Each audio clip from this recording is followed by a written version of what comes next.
Welcome, everyone, through all time and space to an all new episode of Weebs on the Weekends, a podcast where we break down the anime news highlights of the week and give a retrospective look at anime that premiered 10 years ago. Today's episode will be covering the news from the second week of October 2020 and give our thoughts on whether the 2010 anime High School of the Dead makes us suspect or expect the rest of the series. My name is Jay Johnson. I'm a part-time weeb and full-time English language sensei. And with me, as always, is my co-host Sam Martinez, part-time weeb and full-time automail mechanic. How you doing today, Sam? Hola, mi Guru Johnson. DJ Chua. Oh, okay. All right, that's pretty incredible pronunciation. Wow. I've actually never heard this language before, but since we basically for Gundam Unicorn when we did that whole series, we focus on French dialects. So I'm Hmm. going to say, knowing you, Sam, you went somewhere at least close by. So I'm going to say it's maybe something above Sahara Africa. So maybe like Northern African language. Oh, that's what you got from there? Uh, Yeah. well, I'm sorry to say you're. I thought that you would have gotten a little bit closer to it. So, it's not in northern Africa. This is the Philippine Hokkien language, and it is native to the Philippines. It's the thing with this language, it's a variant of Hokkien, which is spoken by 98% Chinese population in the Philippines. So it's a lot of people, apparently between 1.3 to 1.5 million. And it's mainly spoken by the Chinese people who live in the major cities of the Philippines. And apparently, because of how strong China has become economically, it seems as though they're having a new need for instructors of this language because apparently, with the increase of China's economic prosperity, there is this new perspective on the language on in terms of esteem and things of that nature. So because of where you were, I thought that maybe you would have like picked up on the Chinese a little bit, but I don't know. Maybe I need to go back and work on my pronunciation a little bit more. No, your pronunciation was fine. I was kind of ignoring that because of like what we covered Yeah. last season. Is like I was thinking like you would maybe be starting to move systematically through countries because you've done like some of the extinct Japanese languages. I Mm-hmm. think we did South Asian languages before. That was in Cambodia or Laos. So I was like, oh, he probably went African. I wasn't really making a listening guess. I guess I was like making more of a logical guess of where you would have been. But how I'm doing, Sam? I'm doing pretty well. It's the last week where I have to work on Saturdays, so I've been running Oh, it's the school last days one. from Okay. yeah. I've been running school days from Monday through Saturday for the past 2 months. So now I'm all finished. All Cambridge assessment is done. So I can go back to my regular lazy teaching schedule and showing videos in class and not working as hard. what what do you normally show your students when you don't want to watch anything or don't want to teach anything? Do you just show them some bits of a sitcom, like some Key and Peele or something? What videos do you normally go for? Oh, that's interesting. I haven't thought about Key and Peele, but because I generally teach college level students, or Yeah. at least preparatory college students, I usually show them Black Mirror because it's very much Oh, you just want to send them home crying. well, they do deserve it, but yeah, so like foreign concepts in Black Mirror that I can like spend like a media studies class on, and it's like so in the sci-fi, like soft sci-fi kind of realm that Yeah. there's plenty of talking points. So I like Black Mirror, and we're currently showing season three to them. And I haven't seen season four yet, so I have to watch that before I show it in class to make sure all of it's above board.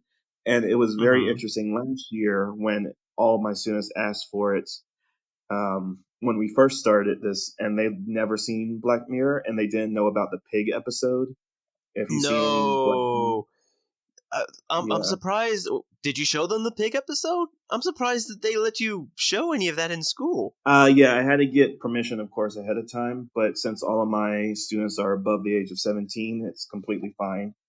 And yeah, Oh that was a man. fun experience of explaining. Like, we went and, like, they kind of talked about it in the episode of, like, what does it mean to what the pig kind of symbolizes in, like, governments and other natures that goes on in that show. But yeah, so it's always fun to show the kids. I mean, they're big horror fans, so like even like Yeah. something like that was kind of like blah blah blah.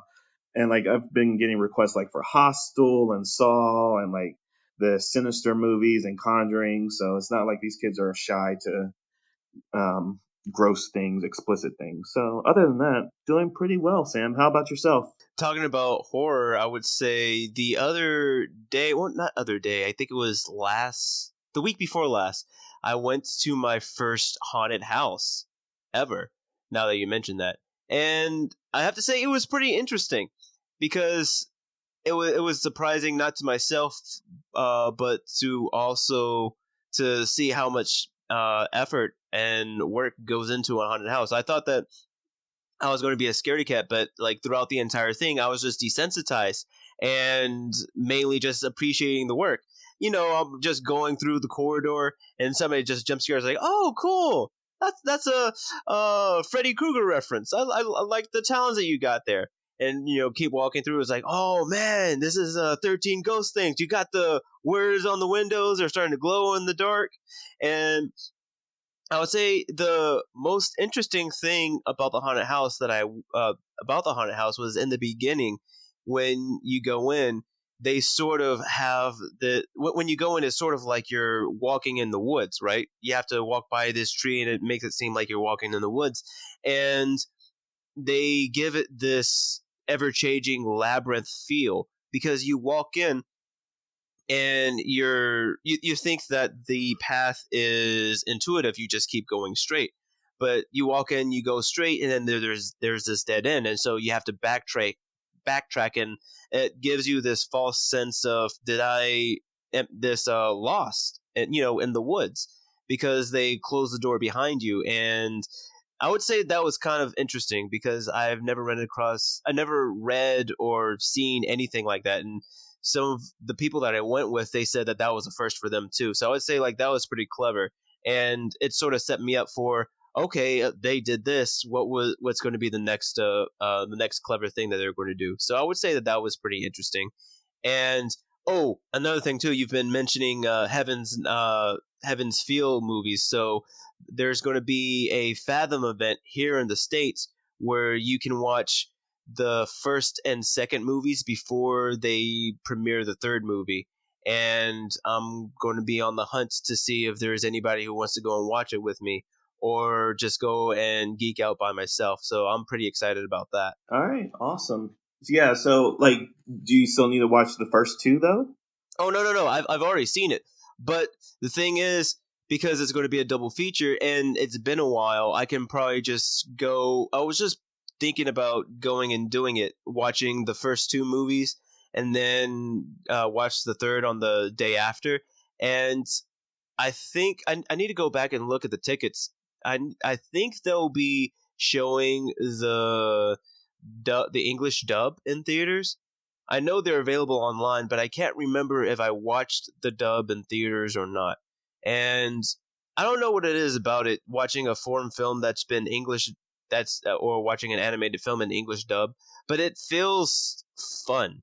Like I don't have to read. I can just understand and appreciate the work of art that's in front of me. And I have to look back and see because the tickets they were on sale yesterday, so hopefully they'll still be enough. I hadn't had a chance to buy them yet, but no, All right.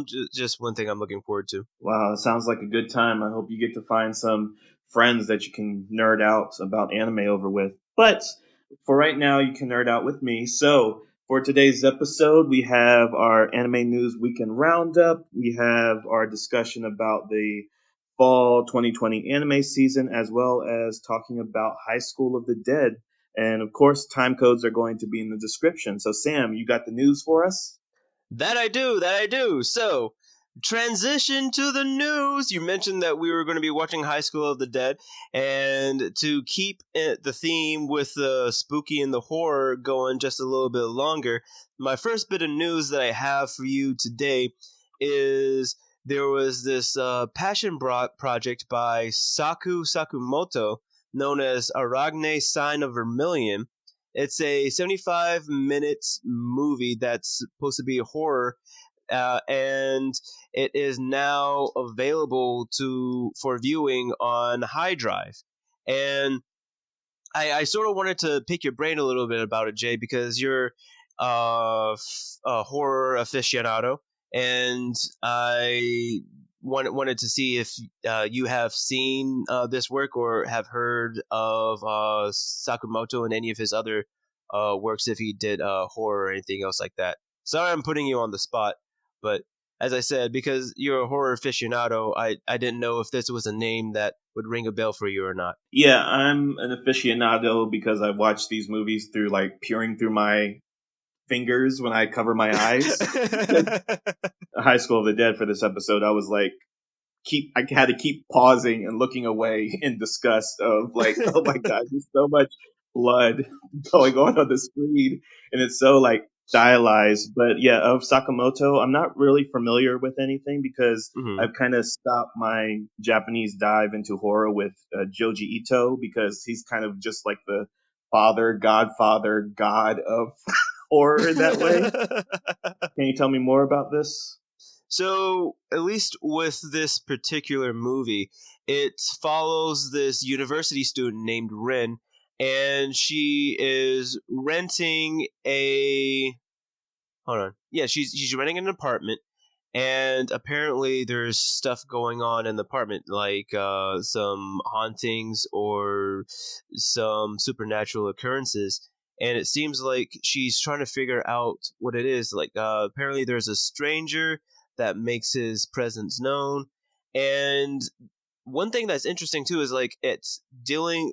It seems like a lot of the horror things has to deal with bugs. I'm looking at the promo for the movie, and it has this woman with this brain with spider legs on her head, and this centipede that's coming out and around her like a scarf, coming towards you, and it has these fingers on the bottom of its head, and it seems to be. I'm looking at it here, and it seems to be a mix of mythology, medical science, and some supernatural horror. So we may get it may be just a hodgepodge of Dr. Frankenstein with some, as I said, mythological stuff that's going on. And as I said, it's on High Dive, so it is available for people to watch. And How High Dive kind of just sprung up out of nowhere in the past 3 years. I remember going to MomoCon, I believe, in Atlanta, Georgia, and like High Dive was like there, like premiering next to Crunchyroll, and like their catalog is like kind of enormous. So their licensing and distribution rights is for High Dive is like on point. So yeah, definitely recommend High Dive, and I think their free subscription program is still going on right now since it's close to the end of the year because they want to get all that sweet quarantine money. oh yeah, okay, no, that's understandable. And I think I couldn't tell if High Dive was working with Verve or with Crunchyroll because I have heard a lot about High Dive a lot more in the past few months. So I may take a look into their catalog and see what else they have, if they have any other spooky stuff. So moving on, this bit of news, it's not as spooky. It's more leaning towards the sadder aspect. It's this older mangaka by the name of Izumi Matsumoto. He had passed away on October 6th, and he was the age of 61. He is known for the manga known as Kimagure Orange Road. And the thing is, with Matsumoto, he was battling this condition known as spinal stenosis, which is and this is actually that's something that's in my field that I have to deal with. So spinal stenosis is basically when the canal that your spinal cord is in, it's when it begins to ossify and begin to narrow. So your spinal canal is essentially being squeezed and suffocated. And he was having issues with this condition sometime late last year, November 2019, where he was feeling numbness in his legs and he wasn't able to sleep due to the condition. And it seems that his passing has really hit the community very, very hard, because apparently Kimagure Orange Road was a huge influence on the media. And again, trying to pull a little bit and put you on the spot again, Jay. Have you heard anything about Kimagure? A little bit in the same breath as like Galactic Heroes. It's one of Yeah, those like principal titles that, kind of just founded how we see like modern anime and the modern manga scene. And it's like yeah. something most viewers nowadays aren't really educated on, because you kind of have to do a deep dive into the history of anime and manga. So I haven't had the opportunity to check that out, since like everyone's personal like manga list is like never ending, and like I know, right? so many series to watch on my anime list. But yeah, do you have like more information on like what his like contribution to the field was? All I really got here is mainly this manga. I was trying to look into them. Hold on. It seems as though, like you said, it was a manga series that ran from 84 to 87, 18 volumes. It was about a love triangle, and supernatural powers were involved. And there was apparently just a testament to how influential it was. There was a Kickstarter campaign back in 2016 to retranslate the series into English. And let me see. The series has gotten several anime series as well as two films, and the company Anim Igo released the released all of it. It seems that's all I really found was just this one work. If there is more, my apologies. I didn't do as much homework as I was supposed to, but again, with that Kickstarter to try to retranslate it into English, it definitely does give a testament to its influence in the media. So I'm guess, like as you said, it might have been one of those standard setting things, because, as I said, it does deal with a love triangle, and it seems like there was some supernatural powers involved. So there may have been some tropes that had started there that we do see in modern day anime and manga works. Right. Yeah. Because it's something easy to overlook how production goes into an anime or to translation work. Because there Hmm. has to be a need that the producers or like the financiers of a property have to see beforehand. You have to have numbers. Like a lot of Japanese companies are all about the numbers. You have to prove that something is going to be profitable before you even bring a product to the table. So even if he's a like founding father of like a certain genre, or like he's kind of innovated a kind of standard that's like kind of just commonplace nowadays.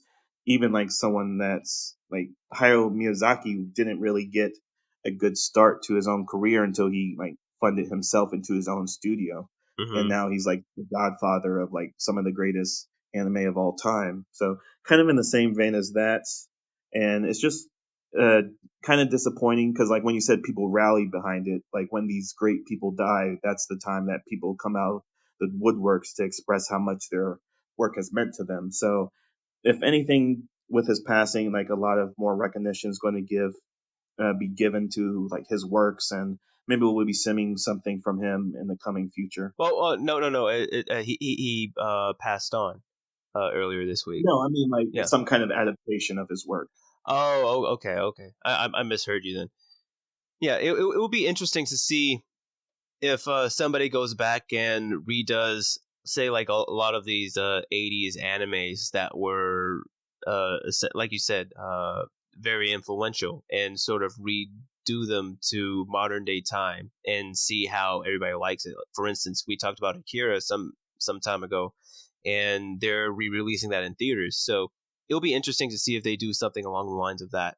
But going on ahead to the next bit of news that we have here. So, something that's a little bit creative and positive that's coming out with this stuff that's happening in the pandemic. And Jay, you may appreciate this a little bit too, seeing as how you are a fan of haiku. But there is a foundation known at over there at Japan Foundation of London. They have been making talks with some people, and they are setting up an event known as Spirits of Action Japanese Manga and Sports. And it's going to be an online uh, TED Talk or a presentation of sorts, where they would have different people. One of the main speakers, Yoshimura Kazuma, to discuss the position of sports manga in Japanese culture and how its contents have evolved to reflect the time of the work. And this event is supposed to be held on Wednesday, October 28th, 2020. And the event is free to attend virtually. And all you have to do is just really register online. And so I guess what are your thoughts on that, Jay?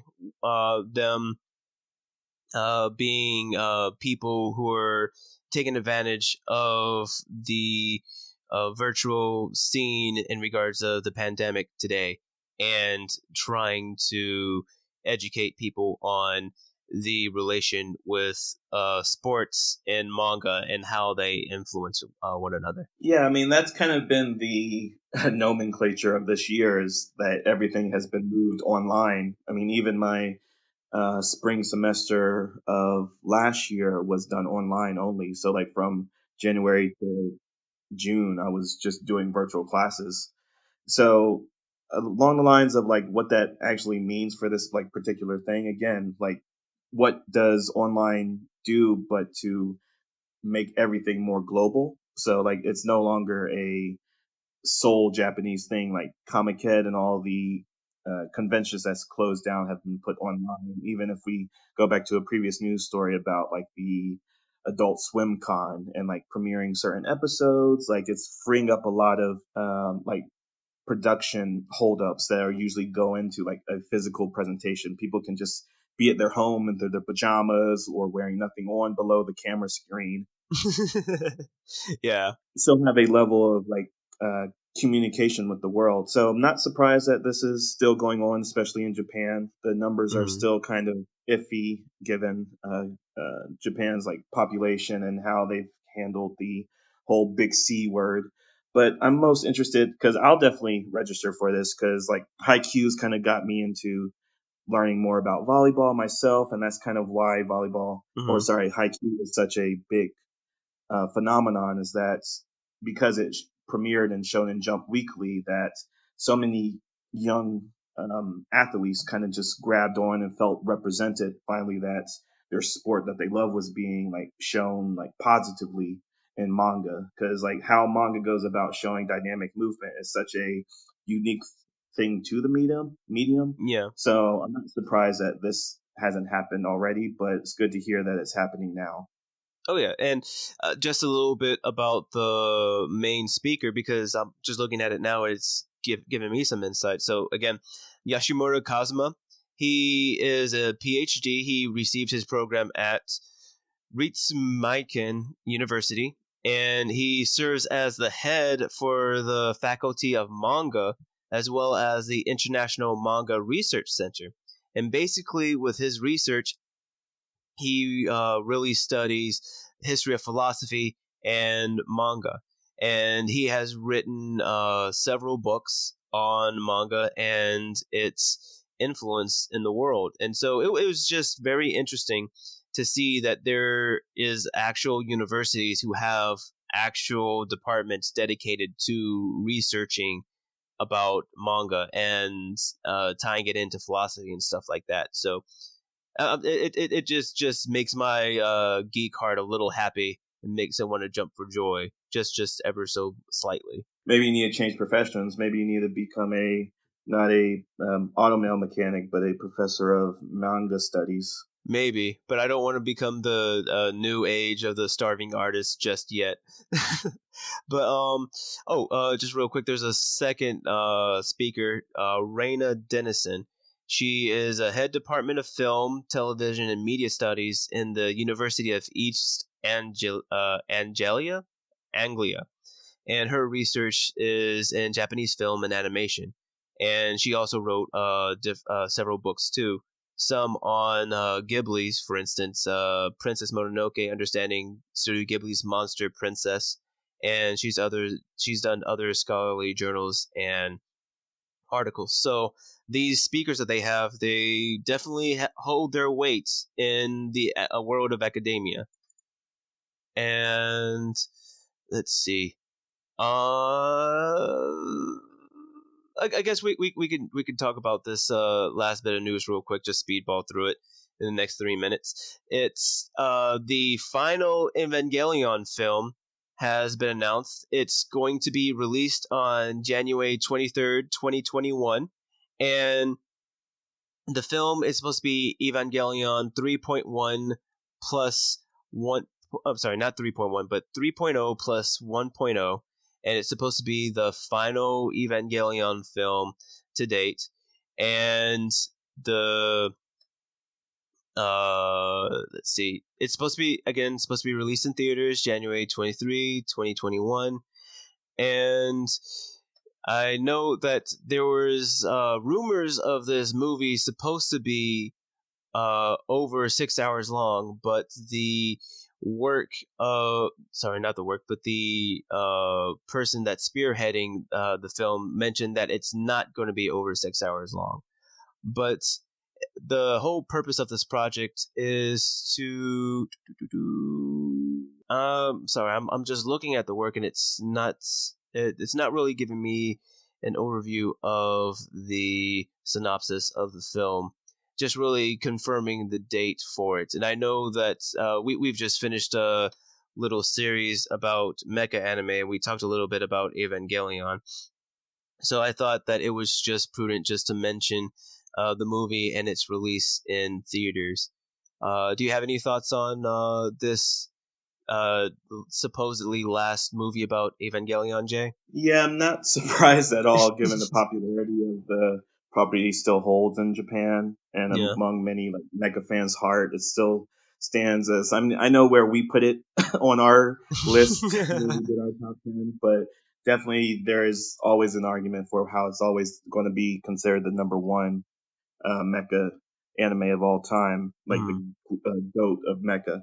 But like for this movie, I'm not surprised at all that it's coming around because of how the mangaka has kind of addressed the series. Is that it's kind of like you get what you put into it, and it's up to your own interpretation. Like he's been very cagey about all the meaning and like the sorry, not the judo Christo. Yeah. Oh man, what my English language? But Yeah. Judo anyways, Christian. uh, Yeah. the, im- yeah, the imagery that he's put into the show, like a lot of his, like some of his famous interviews are like, "Oh, I just thought I thought that would look cool," kind of sentimentality about everything he's done. But there's such a following and fevered fan base of it that there's always going to meet a need for like video games or light novels and movies. So if Hmm. this is the last one, I would be very surprised. But it's always a property that can be resurrected every 5 years. So True. if this is the final one, okay. If there's another one in 5 years,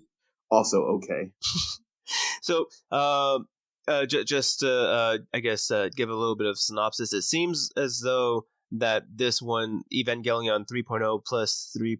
Oh, sorry, plus 1.0, is supposed to be the sequel to the last movie, Evangelion 3.0. You can parentheses not and parentheses redo, and it seems as though with that one, it was supposed to be a brand new story set in this world by the author Hideki Anno, and this one is supposed to be a sequel to that, sort of resolving the uh, the story of that previous one, and it was pushed back because he was doing work on Shin Godzilla. And I remember you told me that you liked Shin Godzilla, so it's just interesting to know that he worked on that film too, and as well as uh, he had issues with his own mental health. So it seems as though that we're going to be in for another wild ride,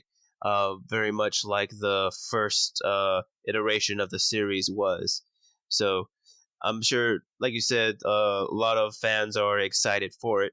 And with that, that is the end of the news that I have, Jay. All right, Sam. Thank you for the news. That was a great roundup. So following up to the news, we have our discussion about the fall 2020 anime season. So, Sam, as Yes. always, when we do our lists, we do a rating system of bench, Kobe, and Yeet, where bench is that the anime is not on the other person's list.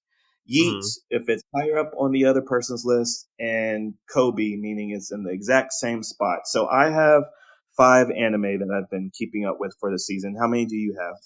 Let me see. I want to say I have five. Yep, I have five too. All right, cool. Awesome. You see, always in sync. So let's start out with your number five. What's your fifth if you were to rank them? What's your like maybe least favorite or the least one that you would likely keep up with? But what's your number five? My number five is Noblesse, sir. It made your list. Okay, that's a That bench. it's the only one that it's the only one that I've been seeing. I think it hasn't had its third episode yet. It's only had two episodes, so I'm giving it the test. It's not doing well, but it's there. So All right, cool. All right, can you? I know it's the Crunchyroll yeah. third of the web series, webtoons. So the first was Tower of God, second was God of High School, and now the next one is this one, Nobilis. And I Mhm. believe it's animated by Studio Mappa. But like, do you have a Oh yeah, synopsis that of the is plot? Because Mappa. I am so confused about what's going on in that show. Dude, same here. It's I would have to say, if anything, it seems like it's a bit of a mashup of some vampiric lore along with some scientific horror because they keep mentioning one character as Frankenstein, but he doesn't look or act like any iteration of Frankenstein that we've ever seen. But there is this one. Okay, so at least like bare bones stuff. We see this one guy. He calls himself, I think, M16, M11. It's some number that's a codifier, and he essentially lives with this student and this principal. The principal is allowing the student to stay in his home because the student doesn't have anywhere to live, and the guy runs into them. He is a human experimentation where he is a supernatural being compared to regular humans. And so the principal offers him a job at the school as a security officer. And so we're sort of palling around him, and there are these two particular students that take a liking to him. And there's some hijinks that happen at the school, bullies trying to come in and strut their stuff, and the security guy comes in, be security guy. And there's also this mystery going around that there's this certain coffin that has been taken, and where it was taken from, it was this bloodbath that the city officials had written off as an explosion.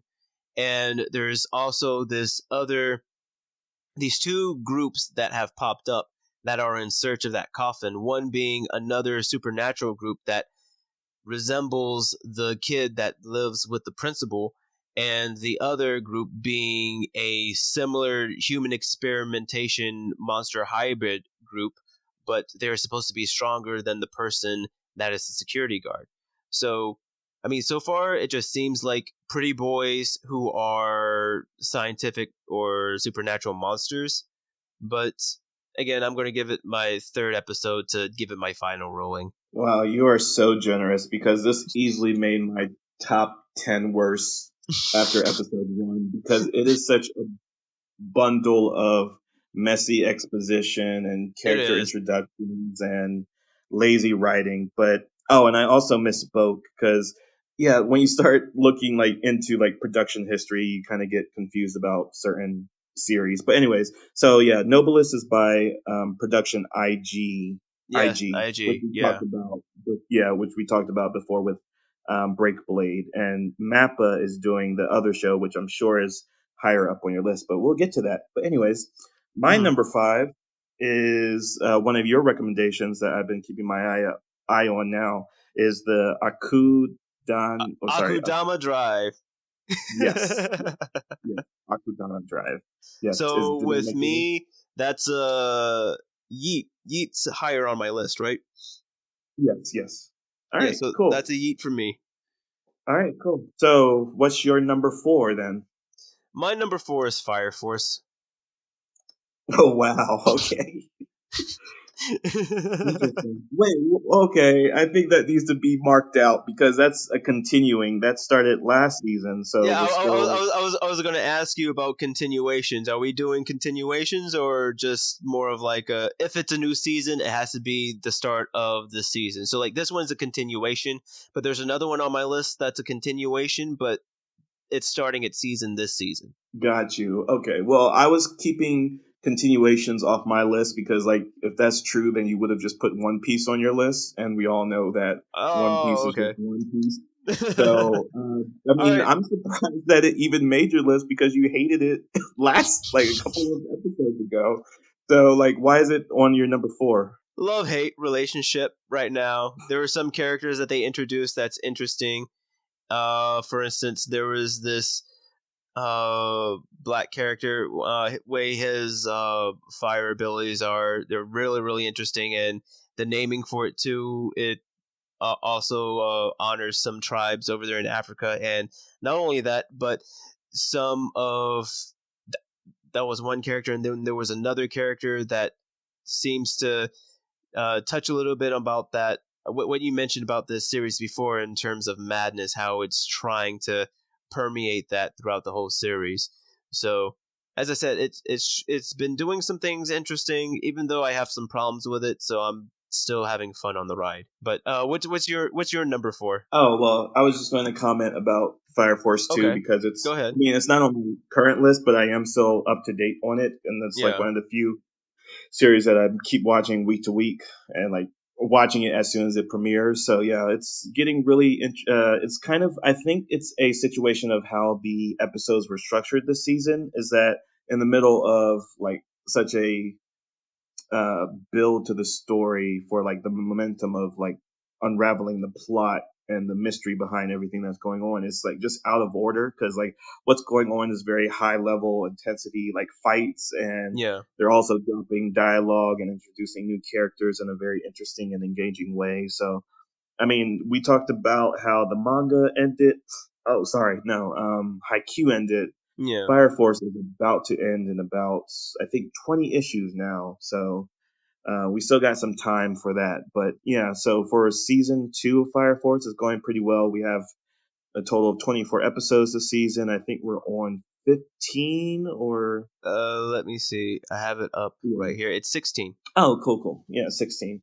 Yeah, so we got a few more weeks of Fire Force, but it's going good again. A David Studios Productions or Production Hmm. David Productions, the people that do JoJo's Bizarre Adventure. So sound design is always on point, as I've always said, or as I'll keep saying, because I Yep. love just listening to like the combustion that goes on in that show. But yeah, Fire Force definitely on my list if I was doing continuations. But Mhm. number four for me, Sam, is Ikebukuro Westgate Park. Oh, I keep thinking, looking at that, like thinking, like, is that one that I wanted to watch? I'm not sure, but I'm sorry that's a bench for me. So give us a little bit of a background on Ike Bukuro. Yeah, so I'm a big proponent of like urban thrillers or urban mysteries, because like the Japanese, like especially like Tokyo kind of based writers, they very much lean into like the supernatural element that Tokyo kind of surrounds with mysticism and shamanism. So Hmm. yeah, and this is more in the vein of like the criminal side of that, of Durara, which we talked about on episode 1. And it's a basically a story that circles around this high school student, or sorry, no, actually he's 20, so this is actually a seinen for older kids or Yeah. older people. So yeah, it's just about how he's a mediator for different criminal elements. So if you remember the character of Izaya from Durara, Yeah.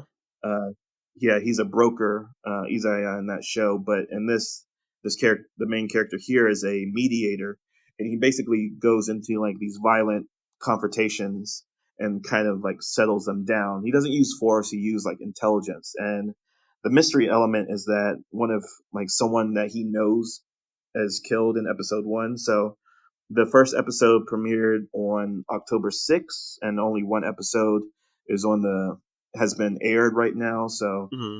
where it goes from here, I don't know. It looks interesting enough. I like the character design, and it's based on a novel series of the same name, which was adapted into a TV series, which was adapted into a manga, which is now being adapted into an anime. And this is by Studio Doga Kodo? No, Kobo. Hmm. And you know them, Sam, because they're the studio that animated How Heavy Are Those Dumbbells You're Lifting? Oh, it's them. Okay, Yeah, okay. And I'm yeah. going to have to give that episode a shot then. It's good. It's good first episode. I like, again, not top tier in anything, but it establishes like the characters and the Hmm. core mystery of like, like a death is somewhat like for the guy that solves problems when you kind of wrong that guy, what's going to go wrong. So I Yeah. like that kind of setup. So it's also known as IWGP because it's a pretty famous novel series given how many times it's been adapted already. But anyways, Sam, what's your number 3? So my number three, it's like I said, it's a continuation, but it's a third season. It's supposed to be the Is it wrong to pick up girls in a dungeon? It's the third season for that one, and it just dropped this season. All right, yeah, that's a bench for me. Yeah, I mean, I already said that I didn't kept all the continuations on off my Hmm. list, but yeah, I have not seen season 2 yet, also, so that's also another reason. But yeah, Oh yeah. why are you so interested for this season? I would say with this one, because it seems as though with every season it's going to be a particular girl of interest for the main character. Not necessarily romantically like the first season was, but after the first season, it seems as though with each subsequent season, there's going to be a particular girl that represents a certain theme of disenfranchisement where he steps in to be the hero. Where in the first season he's works to become and get that power and the title of a hero so that he can stand on the same level of as the girl that he is romantically seeking. But the other two seasons, it's mainly him flexing those new hero muscles that he got, and essentially the implications that are going on. And I would say that with season three, it's sort of playing with ideas. A couple of animes came up in my mind. It was reincarnation as a slime, and there was another anime that came up. It wasn't Shield Hero. Ah, I'm trying to think. It was another anime that had to deal with the dynamics between monster and adventurer, so to speak. But the themes of the third season, it's mainly just challenging the current culture and what it means for adventurers to go and hunt monsters, and if that dynamic can change, can it change for the better, things of that nature. It's sort of like a knee jerk reaction because it feels like they're blindsiding us with it, but it seems as though that it's going to go somewhere interesting. So I'm just interested to see where it goes at this point. All right, cool. Yeah, that makes sense. And I think that's a fair inclusion because it's not really a continuation. It's more of a Yeah. new season. So, like, we're talking about new seasons of anime versus Fire Force, which is still ongoing. So, I think Mm-hmm. ongoing versus continuation are two different things. But Okay. semantics. Anyways, my third spot. Are we on my third? Yes, we're on my Yes, third. we are. So, my third is Moriarty the Patriot. Okay, so tell me, I was with that one. It was just like the synopsis made me cringe away from it just ever so slightly. So what made you want to watch Moriarty the Patriot? Yeah, so the first episode premiered last week on October 11th. And the thing that caught me, like, I'm always big into the studios because I'm always looking at, like, the studios that I like. And this is another production IG Yeah. property. And like again, like Moriarty, so it's a Sherlock Holmes story, and it's basically covering like young Moriarty before he encounters Sherlock Holmes. So I always like properties that like to give that kind of attention to their antagonists and not make them heroes, but still focus on them as the hero of their own story, since that's all villains really are.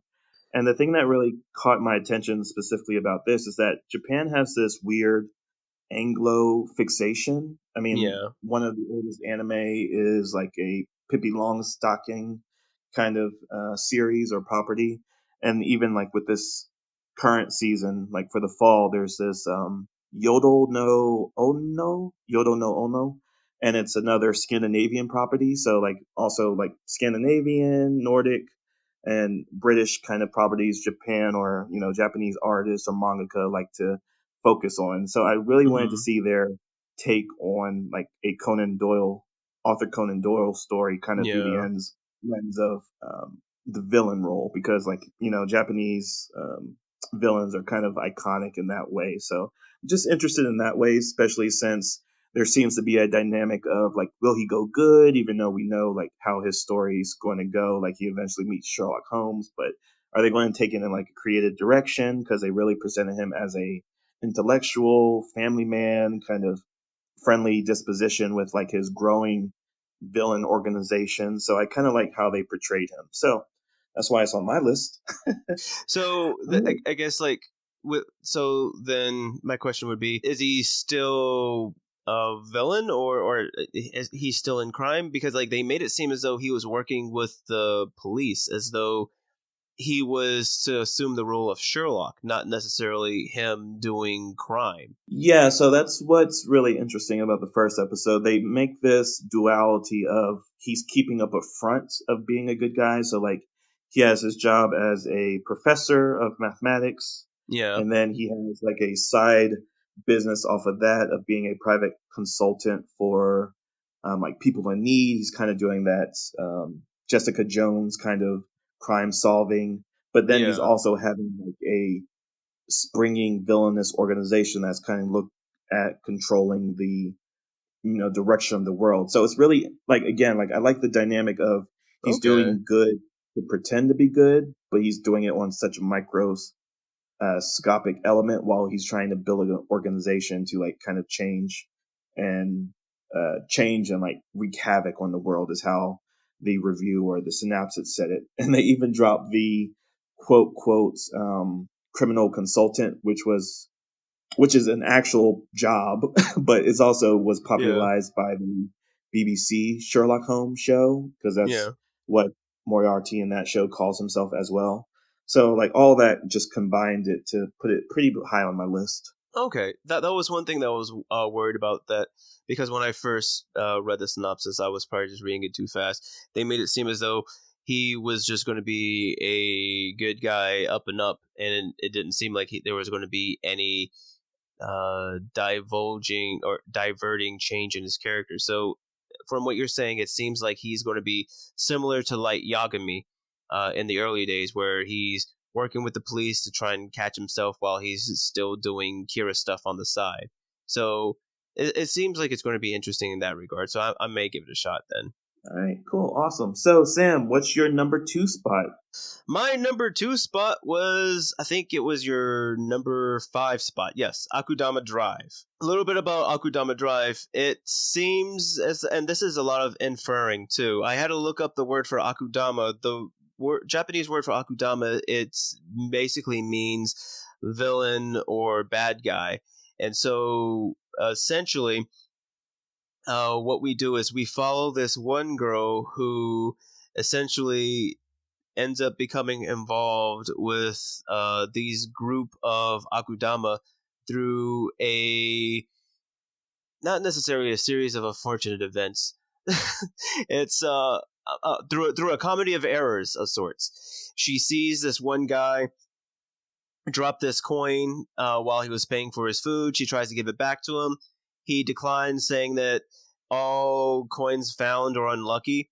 And ever since then, she was then arrested because she didn't want to pay with the money that she found because it technically wasn't hers. And the owner of the shop thought she was trying to skip out on the tab.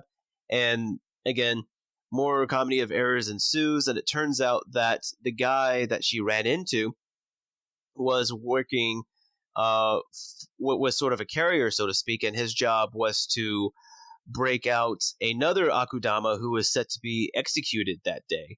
And these other Akudamas were, I think, about maybe five of them were also charged with trying to rescue him as well. And they end up rescuing this Akudama. Turns out his name was Cutthroat.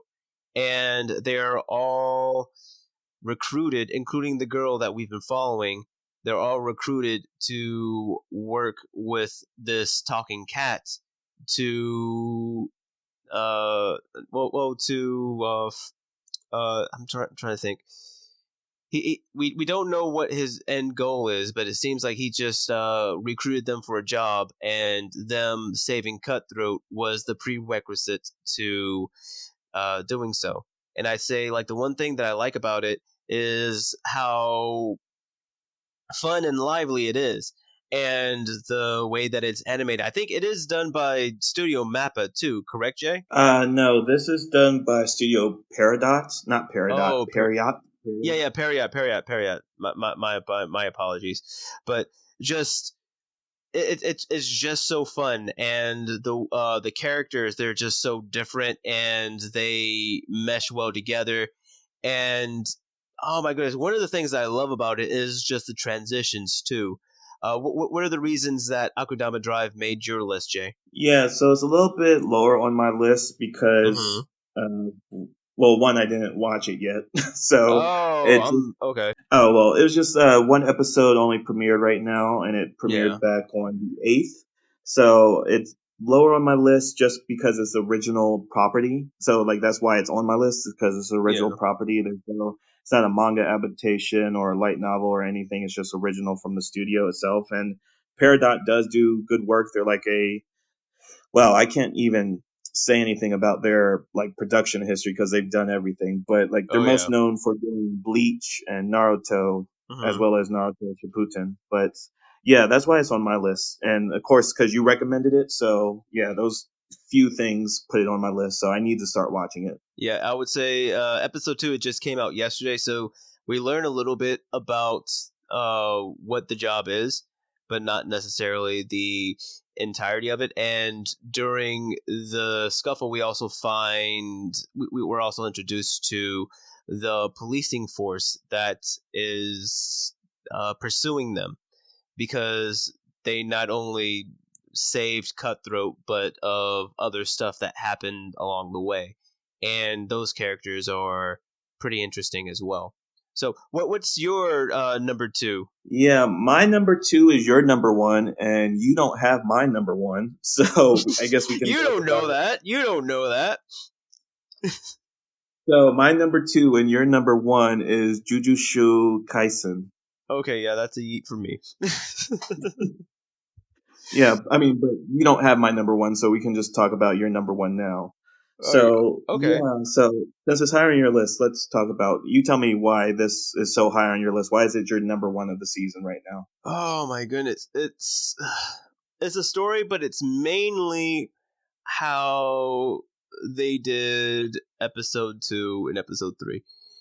The episode 1, it was just typical, and how they introduced characters and the story. It was fairly interesting. With the characters, the dynamic between the main character and his grandfather, and him learn or not learning, but sort of accepting. Yeah. So there is. This is the Studio Mappa production that I mistakenly Yes, yeah, mistook you for mistook the other for. one. Mhm. Yeah. Dude, like I didn't realize, like after watching this, like there was other works by Studio Mappa that was doing that they were doing this year. It seemed like Mappa is trying to go hard in the paint this year, because, bro, season, like I said, episode 2, the way that they animated a certain scene, I just gushed, man. And I read a little bit of the manga, and again, because the way that they animated that second episode, it got me really excited for the rest of the fight scenes, and even how they held some of the serious scenes. There's a scene where the kid has to take an entrance exam to go to this school where he can learn how to become an exorcist, and the teacher really grills into him why he's going to become an exorcist, and really, telling him that, following the words of a dead man is not the way to do things. And it was just very good for me. So I'm very interested to see where this where Studio Mappa takes us with this work. What about you, Jay? Why is it so high on your list? Yeah, it's not my number one because I'm sure you can guess my number one. But yeah, since we kind of danced around the plot, I just want to say Yeah. that yeah, the main character, Yuji, he's basically tasked by this organization of sorcerers to Mm-hmm. collect the pieces or fragments, I guess, of a like very powerful demon or like a demon king kind of character in order to stop like other curses that exist in the world from becoming too powerful. Since he's like he's able to help along with that. Don't want to again ruin too much since Mm-hmm. the twist of the second episode is really good. Or actually it starts on at the end of the first episode Yeah, it about the does. twist. But yeah, so like it's a organization of sorcerers that go out and hunt down like sealed cursed objects and destroy them if possible, and he's dragged into their mission to collect all these pieces.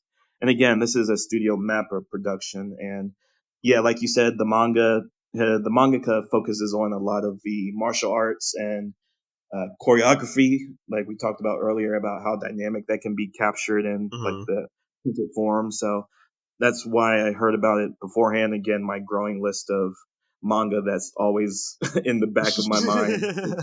Yeah, this is one of them. But yeah, Mappa's like what you said, has been kind of turning it up recently. They're handling the final season of Attack on Titan coming up. Mm-hmm.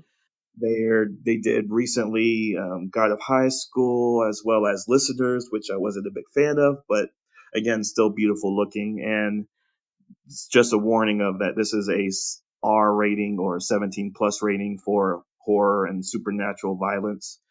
So yeah, be careful with that because there's a little bit Mm-hmm. of that grossness of body horror in the first one. Oh yeah. And yeah, 3 episodes so far. Haven't watched the third one, so I'm glad you didn't spoil that. But Yeah. can you guess my number one anime for this season so far? Go ahead and tell me what it is, Jay. I haven't had a chance to really look at the different anime aside from those. I haven't had a chance to look at them this past week. All right, no problem. It's Haikyuu. Oh, that's right. Talking about sports anime. I'm sorry. I'm sorry. I that should have been there. So it's very interesting enough that this is technically season 4, but how they're having it like promoted and listed is like the season's called To the Top, and this second core, which is like the second the next 12 episodes is called second season, so it's Yeah. actually not a continuation. It's a new season completely. But yeah, so three episodes are out right now, and of course this is a production IG anime, which again we'll keep talking about production IG because they just turn out anime of high quality all the time. Oh yeah. We talked about them recently with Broken Blade. You had Nobilis on your list, and they've done all the other seasons of Attack on Titan. So yeah, and it's funny that the manga ended, and I've been catching up with Haikyuu this whole year. I caught up on Haikyuu and then probably watched it 3 times all the way through again and again and again. Oh my So goodness. I feel as though yeah, that would be detrimental to the withdrawal, but that sustained you until this new season came out. exactly. But the sad part is that's why I wanted to bring it up because the Haikyuu manga ended, so I got spoiled to this current Oh season because no!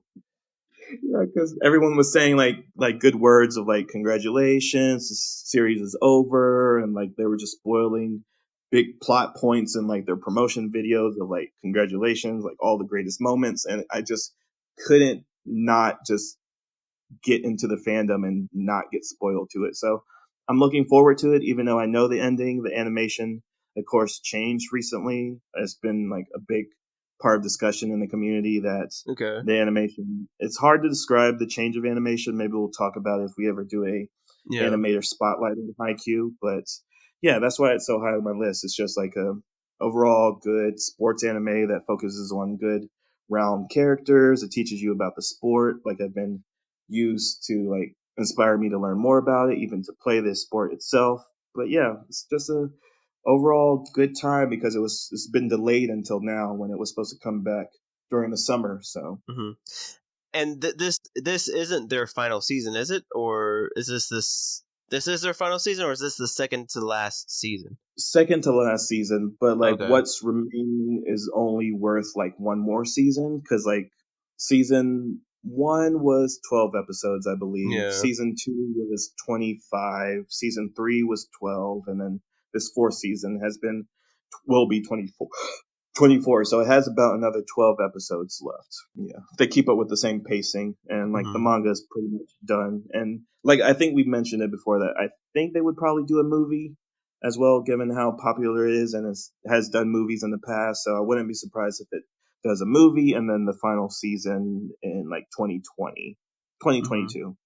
But yeah, Sam, that's our list. So that's the fall anime season. So maybe we'll come back for a 3 episode ruling in a couple episodes. But for now, shall we move on to talk about High School of the Dead? Yeah, so we have a segment now called Expect or Suspect. So is it something that we feel sus about after watching 3 episodes? But yeah, High School of the Dead, a 2010 anime that had 12 episodes. So usually the 3 episode test covers basically the setup, the character building, the world building, if there's any lore to be talking about. So it's a good thing to cover. That's why we talk about it so often that if a series is like if it looks good in the first 3 episodes or is there something to be sus about. Hmm. So, and a very interesting fact. Oh, let me launch into the whole backlog about what the story is about. So, anyways, High School of the Dead premiered on July 5th, 2010. It's also known as Apocalyptic Academy, which I love that alternative title. Oh, that would have been great. Apocalyptic Academy. Too bad, but we're But in the but but West. Hot We're Hot in Hot D the is pretty good too. yeah, HOTD. It's yeah. That is HOTD. Yeah, for the acronym. But yeah, this is a 2010 Japanese animation based off of 2006 manga of the same name by author Daisuke Sato. It was animated by Studio Madhouse. Again, another big name in the anime industry. They done well. We talked about their work in Tatami Galaxy, Hmm. and it was also directed by Tatsuo Araki. Oh, I almost got that. But yeah, he's a director that did Death Note and also the Attack on Titan series. So pretty acclaimed dude. Hmm. So basically, the story covers 5 high school students that are caught up in the zombie apocalypse. So it has a tag of action horror, rated R for mild nudity and violence, and it's available on Hulu, Netflix, and surprisingly on YouTube. So, Sam, the first thing I wanted to talk about with Yeah. you is that did you watch the sub or the dub? I watched the dub. Okay, good. I'm glad because it is so. Oh my god, I literally had to watch the 3 episodes in the dub and then 3 episodes in the sub because they are vastly different. Dude, oh, okay. So you ended up seeing the sub. What I only saw the dub. So what were the differences that you saw? Uh, okay. For one, the voice acting in the dub is so bottom tier it hurts. What? um, in the dub, really? I thought the dub was pretty good. I would say I was surprised that they dropped the F bomb. That was probably the first time that I've watched the dub for a series where they dropped the F bomb because when I first watched it, I think it was subbed. And like whenever you see the F bomb in subs, I'm just thinking, okay, that's just the translator, right? They're just trying to make Hmm. the anime more edgy, right?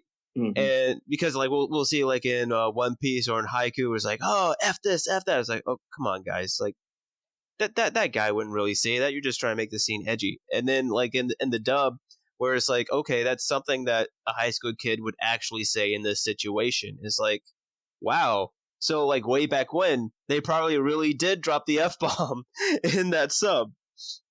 But you felt as though that the voice acting work was trash and Well, it's a thing of the main. Well, she's not even the main girl because it's a some. It has a tag of harem. So yeah, the his childhood friend Ray Ray. Ray is voiced by her. Okay, so this is the manic pixie dream girl kind of voice, and it kind of sounds like Britney Spears, 2000s kind of yeah, manic pixie dream girl of that. It just is grinding to listen to. So like for one, Yeah. that voice, but also the like audio mixing in the episode for the voice acting is like a little off, and it just caught me by surprise because like they do drop the F bomb a lot and it just doesn't seem to sync up with the mouth movement. So like again, Yeah. when you're paying like closer attention to it, it like just feels looks off. So maybe that was what I was catching on to. But Okay. yeah, for this club, it does have like all the F bombs in it, probably a lighter amount because like Takashi, the main Mhm. character, male lead, he just drops them like probably like Left and right. 12, 15 times. Yeah, maybe even more than that. Probably every interaction actually. But Holy yeah, and smokes. the other big, yeah, the big other difference was that so the otaku character in the show, which is Yeah. Koda, Oh, yeah, that's he's his the name. other, Coda. Okay. yeah, he's the other male. He's the beta male of the harem group, and he's an NRA fan. Yeah, so and that's not in the sub. Really? So then Yeah, that is I'm trying I'm holistically in the dub. I'm trying to remember because like in the dub, they said that he was a gun nut. I don't remember if they said that he was an NRA fan, but like he was a gun enthusiast. But in the sub, what how do they explain his know-how um for weapons like guns? How do they explain that? Yeah, so it's interesting that the intentionality behind it is that in both versions he's a gun fanatic, but in the dub only he's a gun fanatic for the NRA. So like he's like all the things he says about in the nail gun. So like Yeah. in the second episode, he's in the middle of the zombie apocalypse, so he's Mhm. trying to arm himself, and he basically makeshifts nail gun, and he's like explaining to a character that he only knows these things because he supports the NRA. So Oh, okay. I need to I need to rewatch that scene because I had stepped out for a minute. Okay, that's a little targeted. yeah, and that's my whole. I mean, if we were going to do weeb opinions, Yeah. um, like we do for our movies, that I would say like this is the most pro American anime I've ever seen. And it's such an interesting space of where it came out. No. I was saying like that's kind of odd that you'd say it's pro-American because in the dub, they showed that America was having just as much of a hard time with the apocalypse as everybody else was. That the president was leaving. Uh, Apparently there was. I need to go back and rewatch that quick news cap. Whether or not there was no, yeah, like they said like some of the presidents was leaving, and then there was like a reorganization of structure in terms of governmental hierarchy, and because like the only ones that they said was doing fine was England for some odd reason. Yeah, so it's not even like it's like it borders this line of this preface or not preface, but doomsday prepper kind of mentality that is Yeah, reigning in America right now. I mean, even they have like shows about doomsday preppers, but to see this back in 2010, like revisiting it now, it's like, oh, this is what they were commenting on. They were probably seeing this as a upwards trend, even though it's based on a yeah, manga back in 2006. Like to make that a point of order in their dub, they're kind of making a blatant choice of what they're kind of comment on. And to say that hmm, this like group of students is alive because of uh, you see, I already forgot his name. Coda, Coda, Kotan. Yeah, Kotan. Yeah, so like he kind of saved the group, like with his expertise on weaponry, like how gun ho he is, like how he knows how to hold weapons, and like he teaches yeah, it to the group. So that's the kind of pro military kind of stance that I saw just in the first yeah. 3 episodes. And I would say that was one thing that I really appreciated about the show was that with these mishmash of characters, their different expertise, they were able to meld and to work together functionally as a unit as quick as they did. Um, I can't remember. Sorry, I didn't. I wanted to make sure that we weren't jumping around. Did we ever get a synopsis as to what was happening, or we're just gonna uh, keep talking freely as we've been doing? Yeah, I can just set up something real quick. So I Okay. have the episode one is called Spring of the Dead, and it's interesting that all the episodes have the dead in it in some Yeah. way. So like episode one is Spring of the Dead, episode two is Escape from the Dead, and number three is Democracy Under the Dead. So Hmm.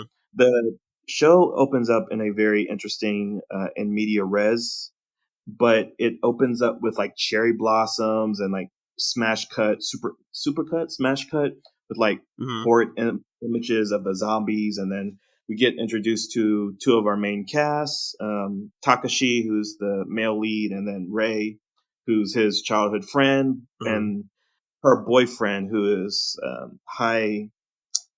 Hayashi, Hayashi. Yeah. and yeah, and it's interesting that they kill Hayashi in the first episode, and he's the more interesting character, and we're left with this loser hero, Takashi, who's How is Hayashi more interesting? because he's like a film buff and he gets the references. Yeah, that's why I'm interested that this is such a weird meta commentary of like modern society. So like this Yeah. is happening in modern day, and Hmm. it's like the real world essentially. So he's like, "Oh my gosh, it's like the movies." And he's explaining things of like, "Oh, these are zombies. They operate like zombie rules, so we have to smash their Hmm. heads. Any like bite marks, they get infected and then you turn into a zombie." So like he's offering commentary of like, Oh, sort of like that one character in Scream, how he knew all of the horror movies that was going on, and he was explaining what was happening as they were happening. right, yeah, exactly. And also like Takashi is like a pathetic hero in this situation because we.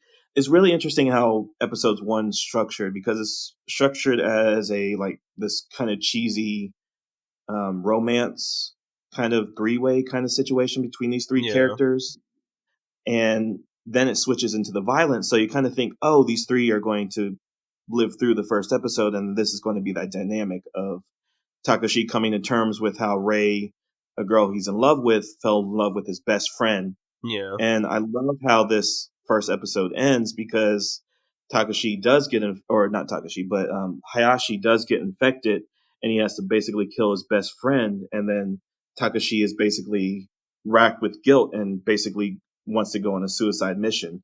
He Hmm. basically stands up saying, "I just killed your boyfriend. I just killed my best friend, so I'm going to go take out as many zombies as I can before they get me." And it's just weird that they took the more charismatic character, killed him off, and then we're left with this again, like this.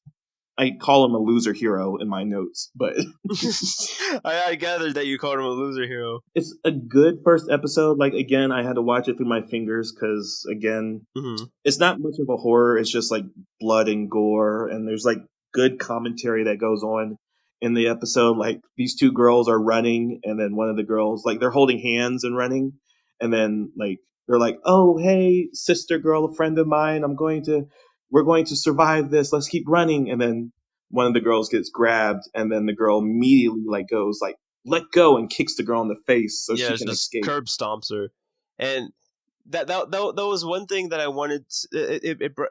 Reminds me of a point in episode 3 that I wanted to talk about. Did you wanted to keep give a synopsis of each episode, or can I go ahead and talk about the scene that I want to talk about?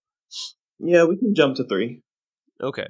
So you know that creepy teacher that Ray didn't want on the bus? I can't remember the full story because I had seen the whole show once before, and even in her interaction with her looking at the teacher, like you could tell that something happened. He probably molested her, or he made her feel uncomfortable in some sort of situation, and he was essentially bad news, right? And I can understand people in that situation. It's like everyone's trying to run to the bus. There's zombies around, and you're like, "What? You don't want this guy coming in?" It's like, you're crazy, right? You're just chalking it up to the intensity of the situation. But before he gets on the bus, right, we see one of his students fall and ask him for help, right? Grabs the teacher's leg, and the teacher says something along the lines of, the weak have no place in this world, and curb stomps the dude in the face, right? And he walks off, fixes his shirt and walks into the bus. Dude, that scene was not 5 feet away from the school bus. Everybody saw him kick that student in the face to act as bait for the zombies, and they still let him on the bus. I would say like that's probably like I didn't think about like looking for plot holes, but like that's a pretty big one. Especially when Ray is saying that, yo, this guy's bad news, bad news. Seeing him do that would validate her claims like, yo, fam, you just kicked one of your students in the face. We don't need that type of energy here. Just close the door in his face like that. Like that's like my only problem that I have with Okay. That's the only problem. Yeah, of course. it. Sure that's going to be like set up for a little Hmm. story arc or narrative villain role for him, or if he comes up and create. It seems like he's setting up to be like one of those mastermind cultist villains of Oh yeah, zombie apocalypse movies. he's like the governor type. Right, yeah, the charismatic leader that attracts all Hmm. the worst elements and makes his followers do his bidding for him.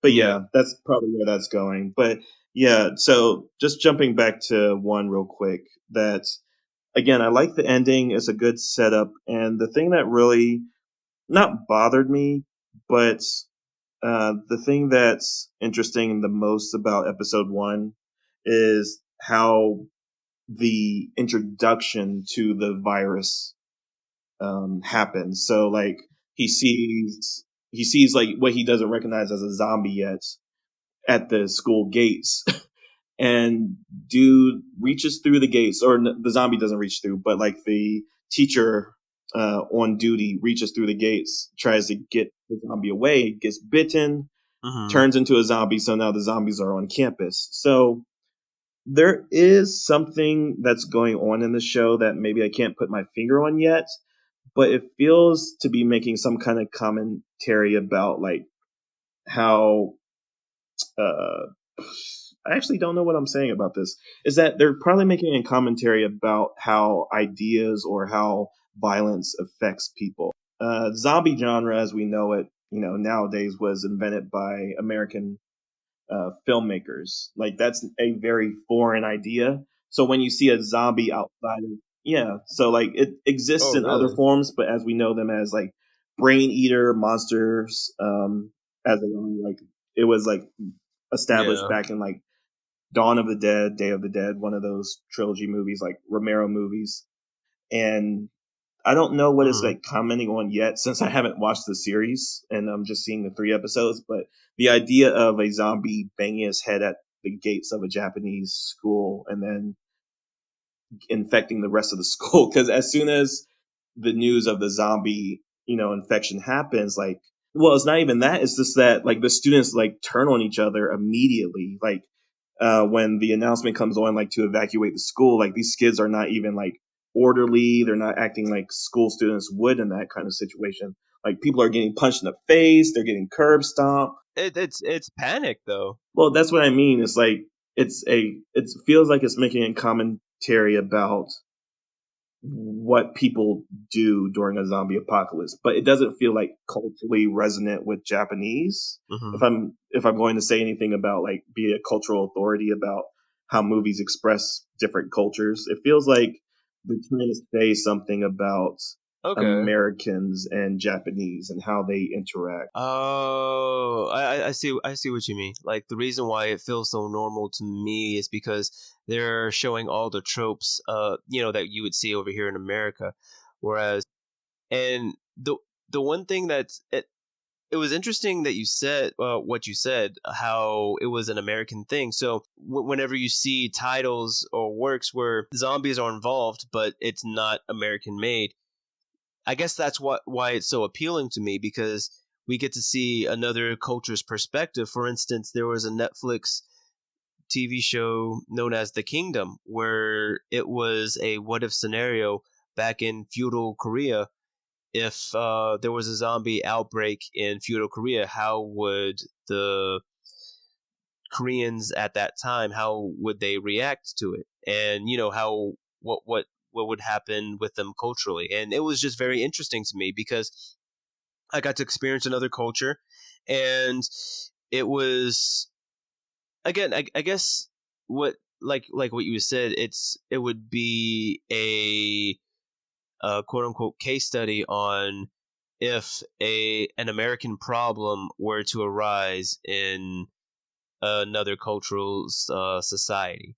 So I guess like in the sort of meta commentary that you're saying is like how infectious, violent ideas from the West can quickly affect the Japanese youth, and how they have to sort of circumnavigate and survive. Right, yeah. So I don't really have now that you said that, I kind of have a better idea of what I was trying to say. And I don't really know a good parallel since I don't keep up with Japanese cinema that's not animation. But what it feels like is like this series feels like if Michael Bay and Zack Snyder had a child and that child was Japanese. It's weird because we've talked about other etchy shows, but the way that they sexualize the female characters in the show, just in these first 3 episodes, and how it's kind of the word is like eroticize the violence as well, is so Michael Bay because even if you look at that teacher scene that's set up in episode 3, that feels very much like the Transformer movie. I don't even know which Transformer movie it was, but it's like one of the yeah, right. But one of the plot points There was are so like many. an older man was having sexual relationships with the main character's daughter, and then they had this card to explain that they could have sex, even though like it would be illegal in other states. So like that was a plot point in the movie. Oh, that's Right. you Yeah. serious? That's so grimy.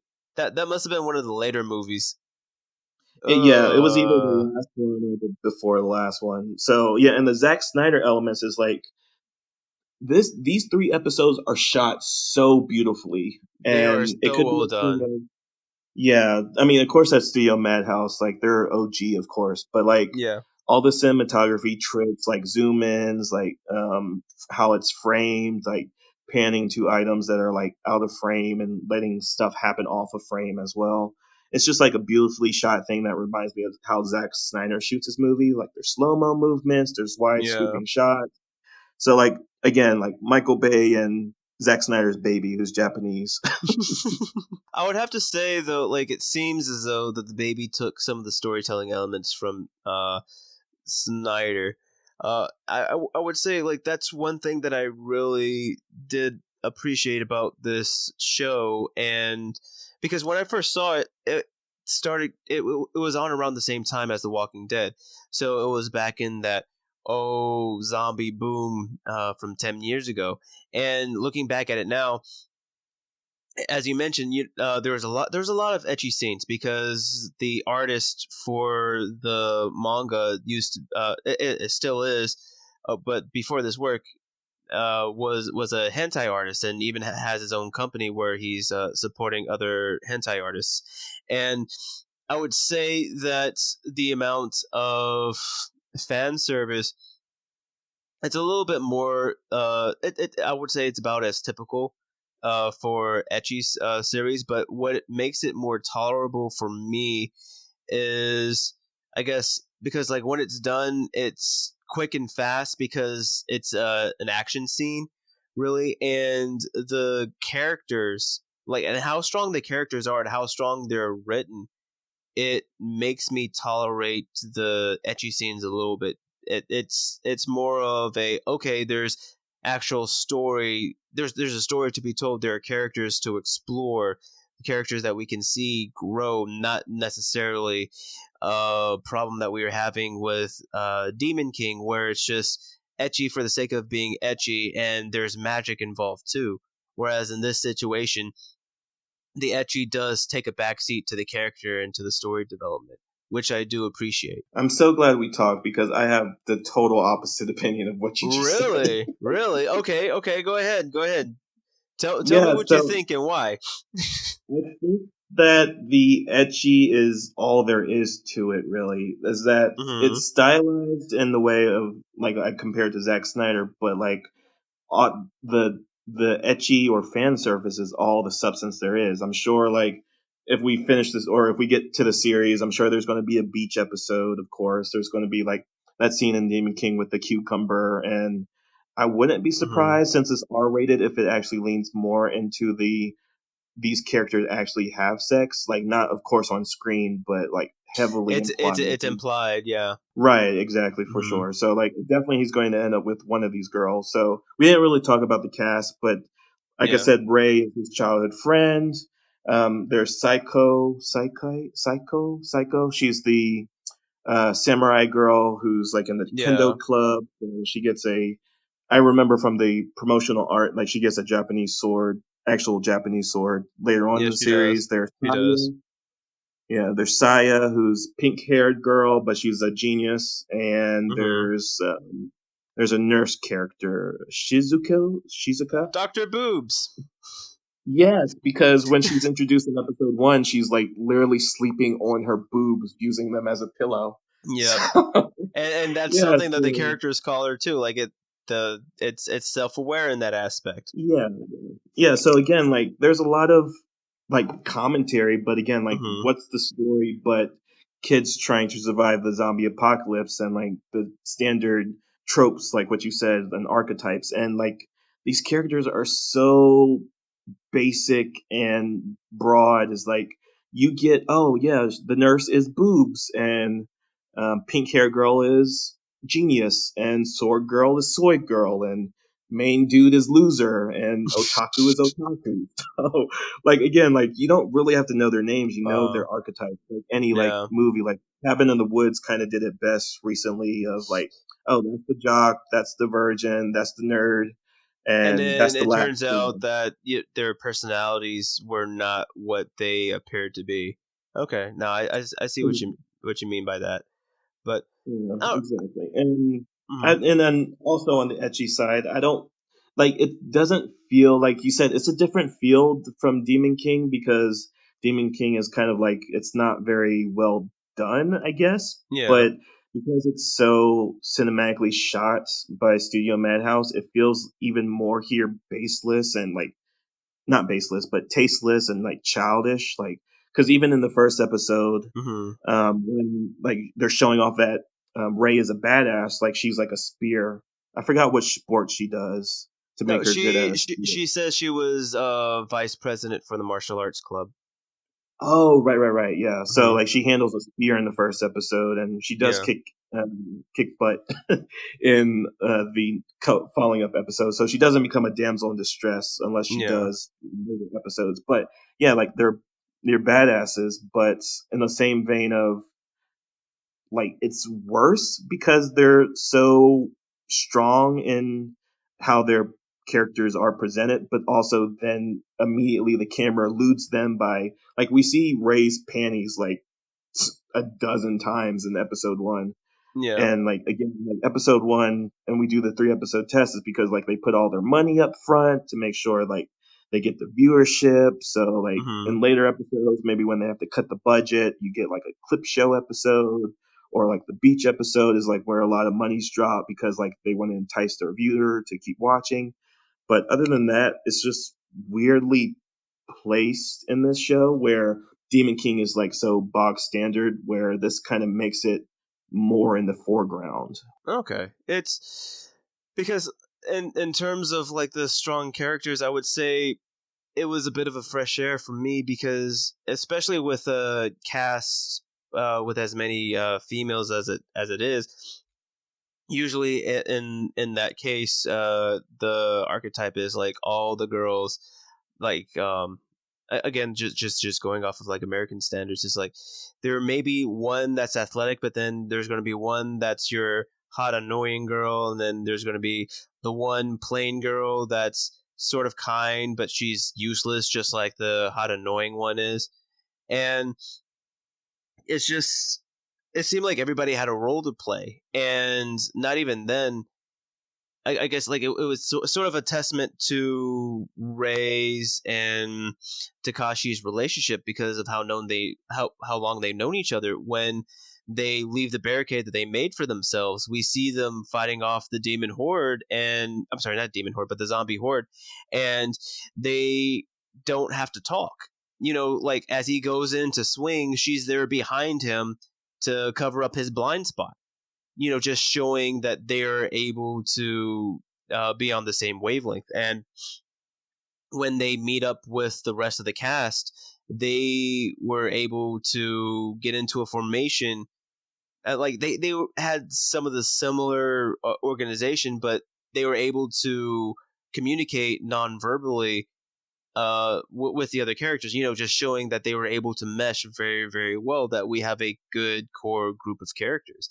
And it was just also interesting to me that, for instance, the self-acclaimed genius, that she even decided to quote unquote save somebody, right? And why did she end up choosing Coda? I know that she probably thought that he was a gun fan, but she didn't think she wouldn't know that he would know as much about guns as he ended up knowing. So what was the reason for her even saving him?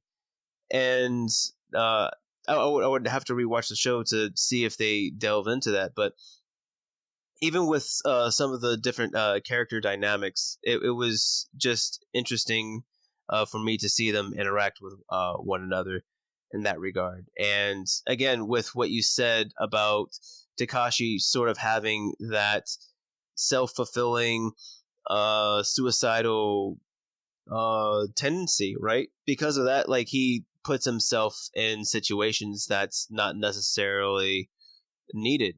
Uh, for instance, when they test the self-proclaimed genius's theory about sound, even though she was as smart as she was, she didn't want to test it. So because he's on that self-imposed tragic hero, he goes and he tests the theory himself.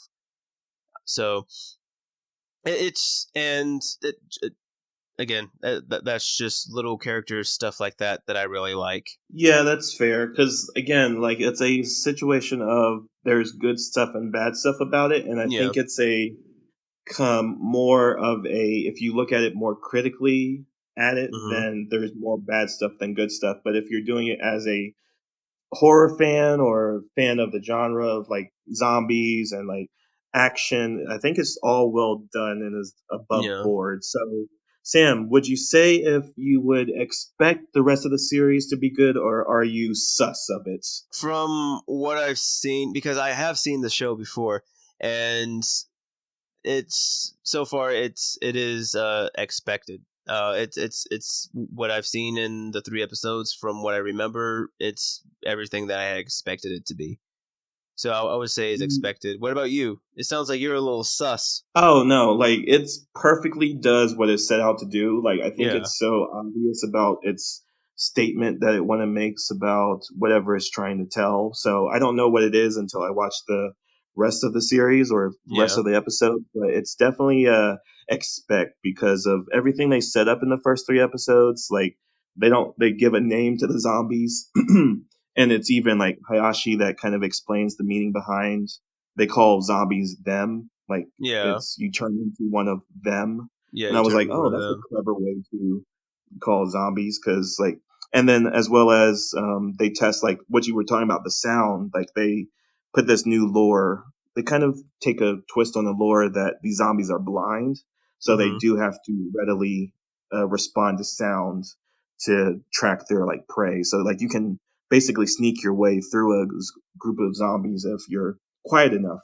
So it's definitely I put in the expect column. So like it does what it set out to do, and the characters are broad enough that it's just a fun romp, and it's not too skeezy or too tasteless in the erotic violence. And I'm Yeah. sure they're going to say something more about that later down the line because I think the show does have a lot on its mind to say about everything. So yeah, expect for me. So Sam, you want to say anything? So let's wrap up this episode. So you have anything to say before we sign out? Are you serious, stupid? What is this? What's going on? What the fuck?